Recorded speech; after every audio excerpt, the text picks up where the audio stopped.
Hey guys, we are Sean and Christy. This is Long Long Honeymoon. Today we have a great discussion topic for you, RV generators for newbies.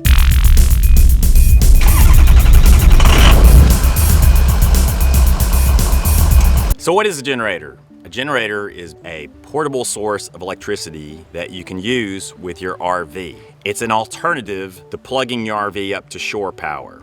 These generators are basically small engines that convert fuel into electricity. And by fuel, I mean typically gasoline. One of our most popular generators, however, is a dual fuel unit, and it can be powered with either gasoline or propane. There are some generators out there that can be powered with diesel, but those are pretty rare in our experience. So most people are purchasing generators that are typically powered by gasoline. You can buy them in different sizes with different electricity output. In other words, there are smaller units that are lighter in weight, but they also generate less electricity. There are larger units that will generate more electricity, but they can be a lot heavier in weight.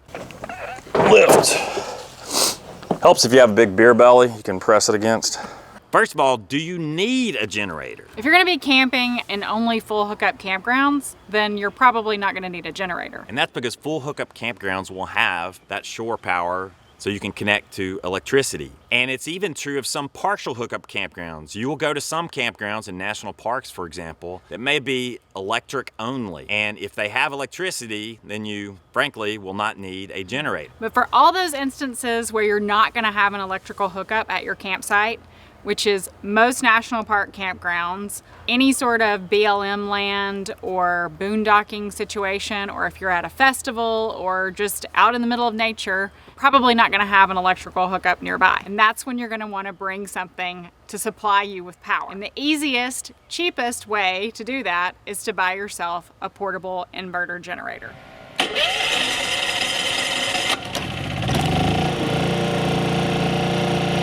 Size, well, it depends on what you're going to be using it for. Are you going to be powering your air conditioner? Well, then you're going to want to go with a big boy. If you're only going to be using it to recharge your house batteries or small appliances, then a smaller unit will probably do exactly what you need. In the RV world, most people end up either buying two 2,000 watt portable inverter generators or one 3,000 watt class. An air conditioner will often require around 3,000 watts just to start. Typically the power demand ratchets down to around 1,800 watts or so afterwards, but it just takes a lot of electricity to start these RV air conditioners. We typically have used generators at in-between points when we're traveling throughout North America. For example, the infamous overnight stops at Walmart parking lots. Yes, we have run our portable inverter generator at times. Rest areas. Anytime you want to pull over and microwave your lunch, or crank the AC, you may need a generator. So that basically explains why you want a generator. It gives you a substantial source of electricity that you can bring with you anywhere. Yeah, and that's the great thing about a portable generator. When you're not on the road, you can take it to your home, and if you have a power outage at your house, guess what? You can run an extension cord out to that bad boy and plug in your refrigerator and save everything in your fridge if the power's out, or if you need to power a laptop or charge some things. It's just something that's kind of great to have on hand even when you're not on the road. I agree. Once you've owned a generator, you never really want to go without one.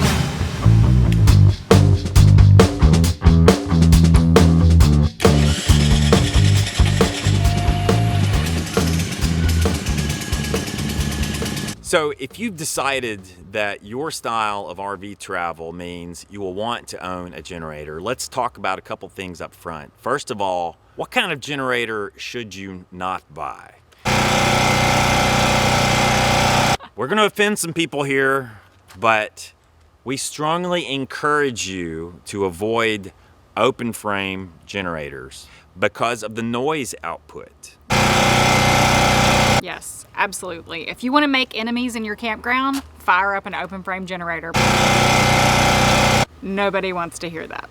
Sorry. When you first start shopping for generators, you're going to see some units that seem to be so cheap and provide so much power, but they are incredibly noisy And the electricity they're producing may or may not be safe for your electronic devices and for your RV. We recommend that you shop for an inverter generator. Inverter generators will produce clean sine wave electricity that's safe for all of your electronic devices, that's safe for your RV. They are much more quiet than those open frame generators. Now they still produce some noise. There's no denying that. They're basically small engines that are running. And not all inverter generators are created the same. There will be some that are much quieter than others. So that's where you have to start doing your research and determining what your budget will allow you to purchase, and if you need to do a little extra saving so that you can get yourself a quieter inverter generator versus some of the louder ones. So if you decide to purchase two 2,000 watt class generators, you will also have to link them up together with what's called a parallel cable, and so they can work together. Now it is possible to modify RV air conditioners so that they don't require so much electricity to start, but that's an aftermarket modification that requires, frankly, getting up on the roof of your RV, opening up the cover of your air conditioner, and doing some electrical wiring. So a lot of people don't want to fuss with that. They just want to buy a generator and go. Why would someone purchase one big 3,000 watt generator instead of buying two 2,000 watt generators? Because if you had two 2,000 watt, wouldn't you have more power than that one 3,000 watt class unit? Well, more generators means more maintenance. Because these are small engines, they do require oil to operate, and so you're gonna have to be doing regular oil changes on them. There's spark plugs involved. There's just more to maintain, more fuss. Some of these generators can be really heavy. In fact, as you go up the quality scale, you will find the generators get heavier and heavier. We have a Yamaha 3,000 watt class unit that weighs 150 pounds. Yeah, once you get that in the bed of your truck, it's not something that you're gonna move around. It's not something that you're gonna take in and out. You're probably gonna struggle getting it in there. And when you buy a generator, you need to think about where you're going to store it. Most people do store them in the beds of their trucks, but unless you're a 1%er and have one of those caps on the back of your truck, you know, maybe you have a tonneau cover, you need to think about, will the generator fit beneath your tonneau cover? Or are you just gonna leave the bed of your truck open? Yeah, and it's really important because that can really make or break the way you store it, the safety of it, the security of it. Our Yamaha will not fit under this current tonneau cover that we have. These Champions will, so that's a determining factor at this point. Some units you can modify, you can remove the wheels and it'll make them just enough, you know, short enough to where you can get them under your tonneau cover, but that's a whole other issue to tackle. We tend to favor these units that have a lower vertical height, so they'll fit beneath our tonneau cover with no worries. I hate to break this news to you, but there are some people out there who did not get the thou shalt not steal memo. We typically chain ours into the bed of our truck and have a lock on it. The goal is to slow down a thief and make it more hassle than it's worth.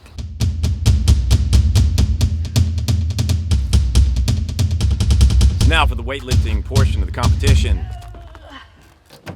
There you can see a 2,000 watt class generator. And my wife can lift and move around a 2,000 watt generator. Yeah, it's still heavy, but it's doable for me. So if you're somebody that doesn't have a lot of upper body strength, or you're older and you don't want to worry about throwing out your back, then two 2,000 watt units may be what you need. Or if you're not trying to power an air conditioner, just one 2,000 watt.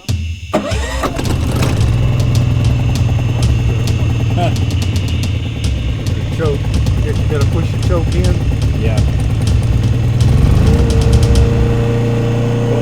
If you're buying a portable inverter generator and you have the budget, definitely look to Honda and Yamaha first, because the build quality of Honda and Yamaha is a cut above. Unfortunately, you will pay for that in more ways than one. Honda and Yamaha are about twice or three times as expensive as some other brands. They're also about twice as heavy in some cases. But the benefit of those generators is that they are the quietest inverter generators on the market. So your neighbors won't hate you.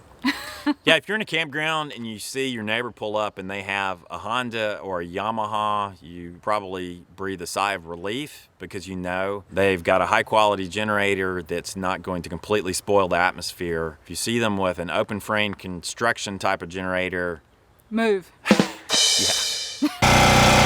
So we've talked about Honda and Yamaha being the cat's meow. Well, there is another brand. We have tried a lot of different value brands, and the one that we keep coming back to is the yellow brand Champion. And I'm gonna show you a couple of Champion generators behind me.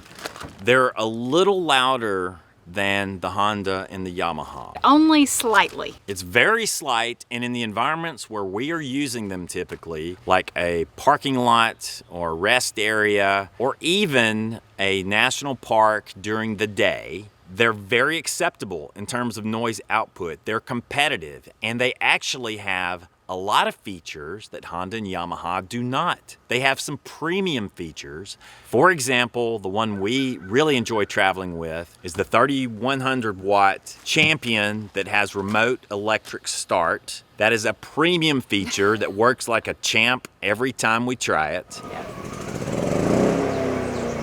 I'd say I really like the remote start and stop.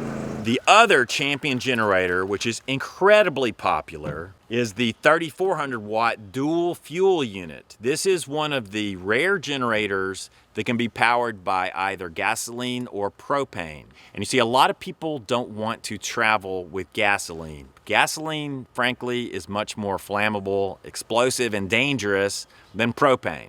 I mean, propano has its issues, but given the choice of traveling with one or the other, a lot of people feel safer traveling with propane. Plus, they've already got propane with their RV. So there's a lot to be said for this Champion dual fuel unit. They have started every time we've tried to start them. They've powered everything we've asked them to power within reason. Build quality is great. And the customer service of Champion is excellent. In fact, we've had better experience with Champion customer service than with Yamaha customer service.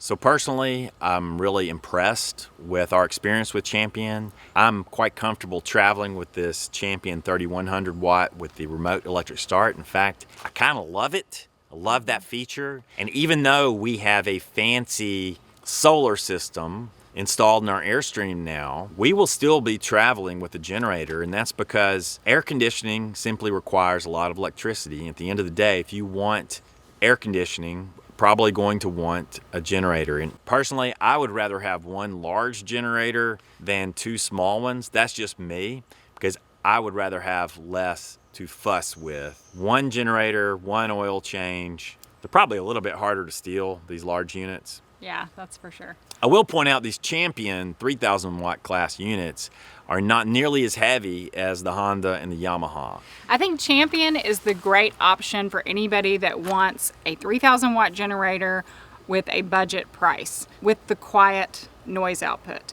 And if you keep your eyes peeled, we frequently share on our Facebook page and YouTube and Instagram, those sorts of things, anytime they go on sale. Prices for these generators do fluctuate from time to time, but for example, we've seen the remote electric start model sell for as low as $600 to $650. It's really not that much more than one of those noisy open frame generators. Yes, the power output is a little bit less than one of those big open frame generators, but what are you using all of that power for? I mean, I have to ask, if you have an 8,000 watt generator, what are you doing when you're camping that requires that much electricity? I mean, unless you have two huge air conditioners in your unit and you're running a blender and a hairdryer all at the same time, I'm not really sure what you're using it for. Yeah, we find that this 3000 watt class of generator handles what we need it to handle. It will run an RV air conditioner, which is the most important consideration for most people. And of course, it would run a blender or a hairdryer.